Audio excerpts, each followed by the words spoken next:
The child grew and was weaned, and Abraham made a great feast on the day that Isaac was weaned.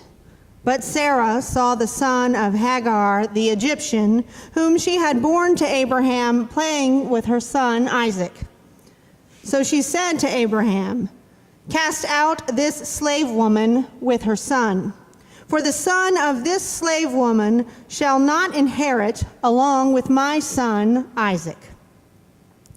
The matter was very distressing to Abraham on account of his son.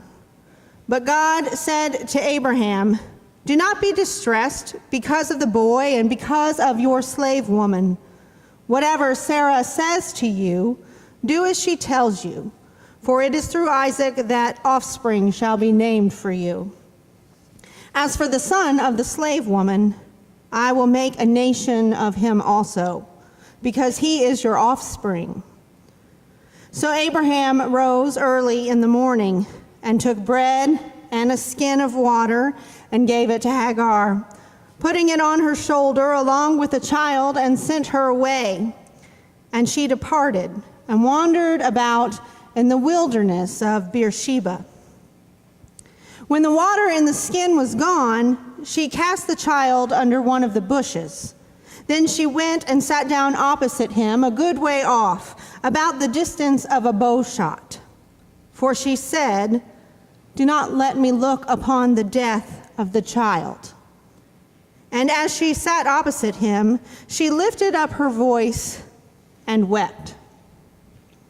And God heard the voice of the boy. And the angel of God called to Hagar from heaven and said to her, "What troubles you, Hagar? Do not be afraid, for God has heard the voice of the boy where he is. Come, lift up the boy and hold him fast with your hand, for I will make a great nation of him." Then God opened her eyes, and she saw a well of water.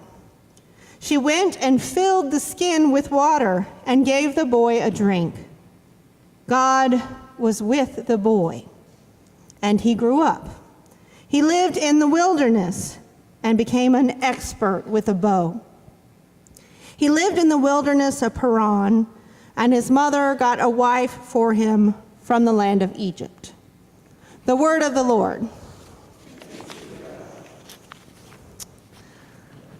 Unfortunately, the bulletin this morning has a small typo in it. You might have found it already. It says that today's date is June 25th, 2018. Now, I've been with the youth in Denver, Colorado this week on a youth mission trip, and while I might feel like I have aged an entire year, I was able to confirm it is still 2017. We arrived back in Richardson on Friday night, as a matter of fact. So first of all, I want to thank all of you for supporting our youth through your financial giving that enables us to go on mission trips, and also with your prayers and thoughts as we traveled across the country this week. You may not know that we were with 5 other churches from Grace Presbyterian and 1 church from Colorado Springs, Broadmoor Community Church. So there were about 100 youth in all. And once we were there, we were split into working groups. And some of the time was spent working hard, building, painting, gardening, sorting, stacking, cooking, serving meals, that kind of stuff. And some of the time was spent learning a ministry of presence, which was a bit hard, actually. We learned to value people in our society that aren't ordinarily assigned value. Most of us had the opportunity to work with people who lived in an Alzheimer's home. Some of our youth had a chance to work with people who suffered from traumatic brain injury or multiple sclerosis. We learned to value both children and elderly alike, and how to carry on a conversation and share a meal. Not just prepare it, but share a meal and conversation with people who are hungry and who do not have a home. The rest of the time was spent learning about systemic causes of poverty, homelessness, racism, and the proclivity we have to judge and dismiss others when they can't or don't live up to societal standards and expectations. Part of the ministry of presence that we learned involved being able to listen to the stories of others as they would tell them, not as we would tell them. We learned that sometimes insult is added to injury when we forget that everyone's lives and identities are composed of many overlapping stories. Stereotypes are developed and perpetuated when we reduce a person or a group of people to a single story. We have a single story of why people are the way they are, why they are homeless, why they are hungry or addicted or lacking in some way, or what they can and cannot contribute to our society. And that story often becomes our single story. We hear it all the time. Why doesn't he just get a better job? If she smelled better, people would probably treat her better. They should act more respectful. Then the police would not suspect them. If they didn't have so many kids, they wouldn't be hungry. On the youth trip, we watched a TED Talk together that was given in the year 2009 on the danger of a single story. It was given by a female Nigerian novelist named Chimamanda Adichie. I hope I said that right. But she said in her TED Talk, the single story creates stereotypes. And the problem with stereotypes is not that they are untrue, but that they are incomplete. Last week, our youth were asked to consider what our single stories are. And we were given examples of second stories and access to third and fourth stories. And when we went beyond our single story, we discovered that we are often made to feel very uncomfortable. We learned that our single story is the story that makes us feel the most comfortable about our lives. We learned that our single story is the story that allows us to shun responsibility, avoid blame, focus on ourselves, and protect what is ours, and know exactly what's in it for us. We also learned the scary thing is that most of the time we're not even aware of what our single story is. We've heard it so many times and in so many places that it simply becomes a part of us, a part of how we think society should be. When we listen to and tell our single story, we think we have everything figured out and that solutions are simple. And it becomes very easy to dismiss those struggling with poverty, sorrow, addiction, and oppression. We tend to do the same thing with Bible stories that we just can't quite grasp. We dismiss them too. Our reading from the Old Testament this morning is one of those stories. It's a story about Hagar and Ishmael, people whose stories we read between the lines of a more prominent story, a better story, the story that we like, the single story that we've made of Abraham and Sarah. When they are way past childbearing years, they have a baby of their own. That's supposed to be a blessing, by the way. But eventually, that baby's babies become the 12 tribes of Israel. We follow that story. It becomes our meta-narrative, if you will, the story with which we identify. Abraham and Sarah become heroes of our faith, and we forget Hagar and Ishmael and what their stories might have to say to us, how their stories are included in our own story of faith. They are the others, the ones we can't quite figure out, the ones who will lead a different religion, the ones that bother us. So we tend to dismiss and ignore their significance in Genesis.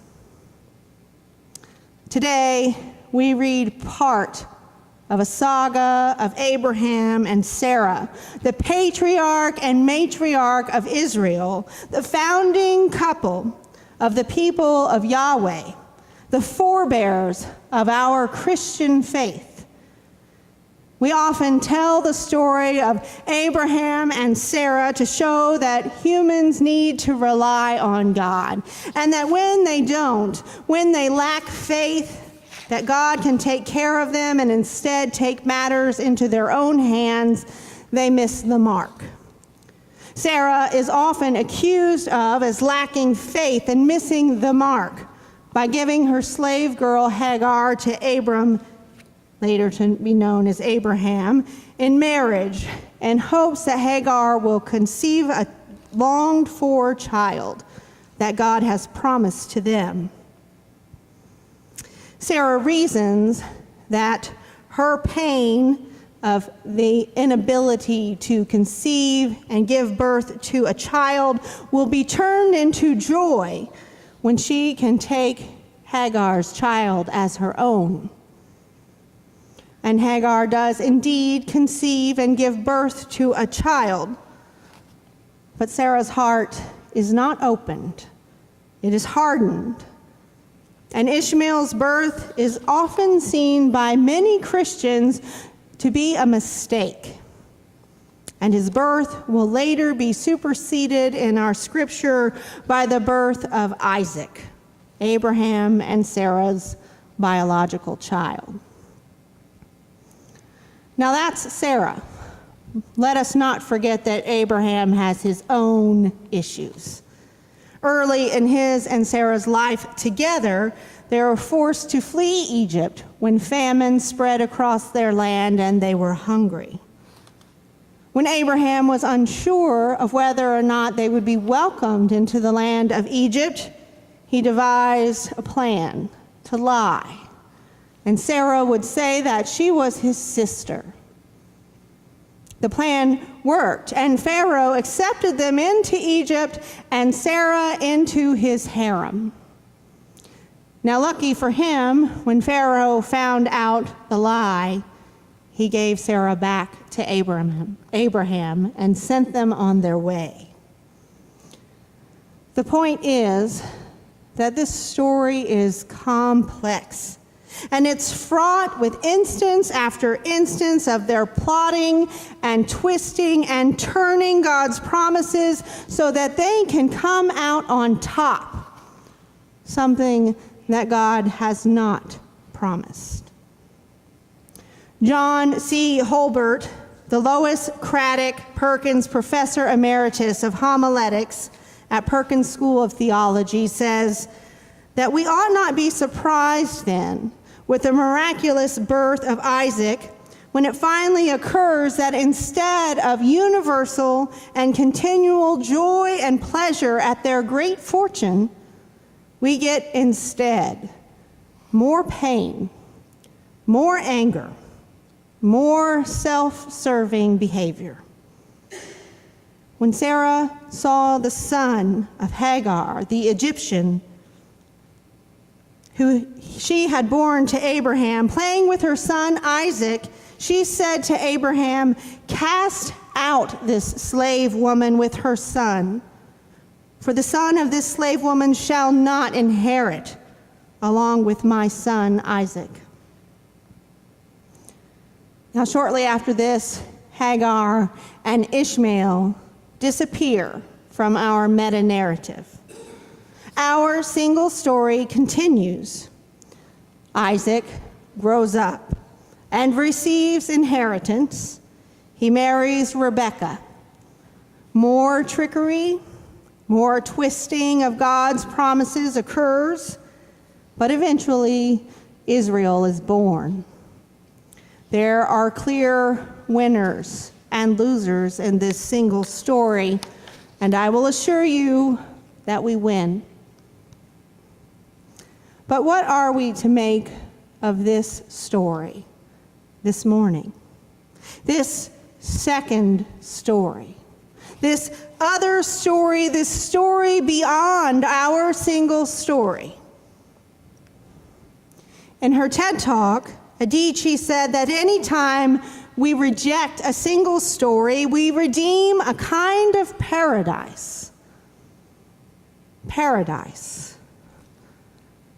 Turns out that paradise may look much different than the way we imagine it in our single story.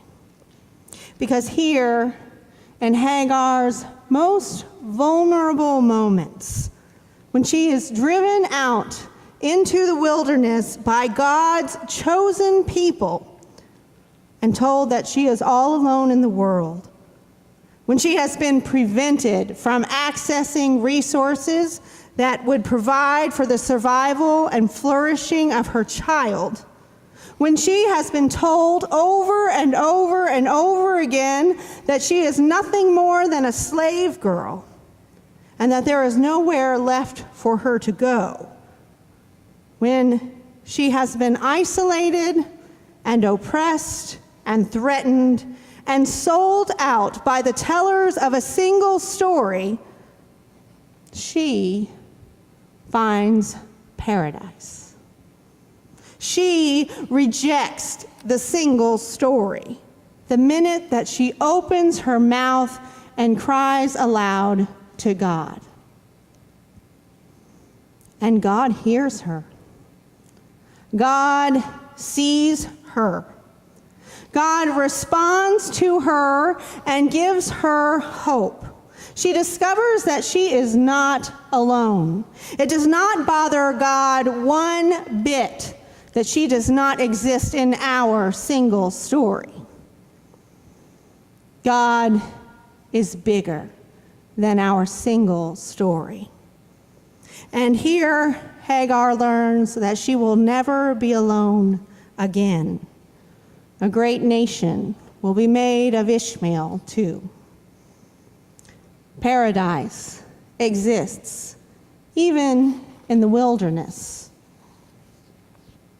Last week, our youth were given the opportunity to go beyond our single story and see how God is at work in the world. Listen for God in unexpected places, and be challenged to listen and respond to the stories beyond our single story. I hope they don't soon forget the lessons learned there. Because throughout the Bible, the chosen people are warned often that to forget the whole story is very dangerous. To forget that they were once slaves in Egypt and hungry as they wandered in the desert, and barren when they desperately wanted a baby, is to forget that God saves. To forget that the chosen were often destroyed and plundered and dispersed, sold out for a few coins and a cross, is to forget that God hears. To forget that the chosen ones also drive out, oppress, and hold fast to what we feel like we deserve instead of sharing our stories and our bounty with others is to forget that God sees. To forget that God is bigger than us, and that to whom God's love is available in plenty is not up to us, but is up to God, is to forget that God laughs. And to forget to look beyond our single story is to risk a glimpse of paradise. Amen.